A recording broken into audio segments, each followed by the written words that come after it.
আমরা চলে আসলাম mister cook নামে একটা ফুড কোর্টে। এখানে মোটামুটি বেশ কিছু আইটেম পাওয়া যায়, যার মধ্যে burger, sandwich, chicken stick, meat box ইত্যাদি।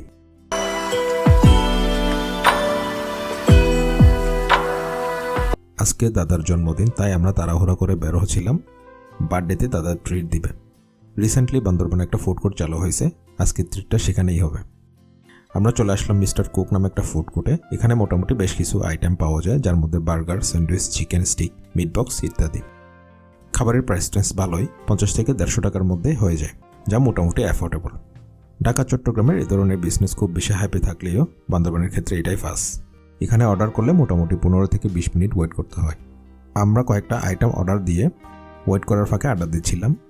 আড্ডার ফাঁকে দাদা তার প্রিয় গিফটটা হাতে নিয়ে লাফালাফি করতেছিলাম। এর মধ্যে চলে আসলো আমার অর্ডারকৃত ফ্রাই রাইস, এরপর আসলো বার্গার আর চিকেন স্টিক, আর এটা হচ্ছে মিট বক্স। তো আমরা মোটামুটি খাবারগুলো বেশ উপভোগ করছিলাম। তার ফাঁকে ফুড কোর্টের বিজনেস দেখে আজেবাজে হিসেব করতেছিলাম। নর্মালি অন্যের বিজনেস দেখলে যা মাথায় আসে আর কি। কেমন কথা।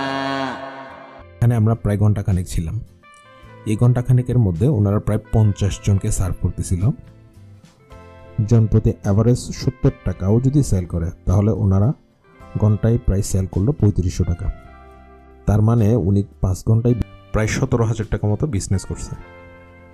এখন এটাকে যদি মাসিক হিসাব করতে যাই, প্রায় 5 লাখ। দোয়া খাই গেলাম নাকি? এই সমস্ত বিজনেস আইডিয়া আদিবাসীদের ছেলেদের মাথায় আসলে রাতে ঘুম হবে না। আমরা আদিবাসী ছেলেরা ছোটখাটো এনজিও নিয়েই ভালো আছি। একদিকে আমি 7-5 ভাবতেছিলাম, অন্যদিকে দেখতেছি দাদা বিলগুলো হিসেব করে দিয়ে দিচ্ছিল। তো যা হোক, শুভ জন্মদিন দাদা, এভাবে 1000 বছর বেঁচে থাকুন।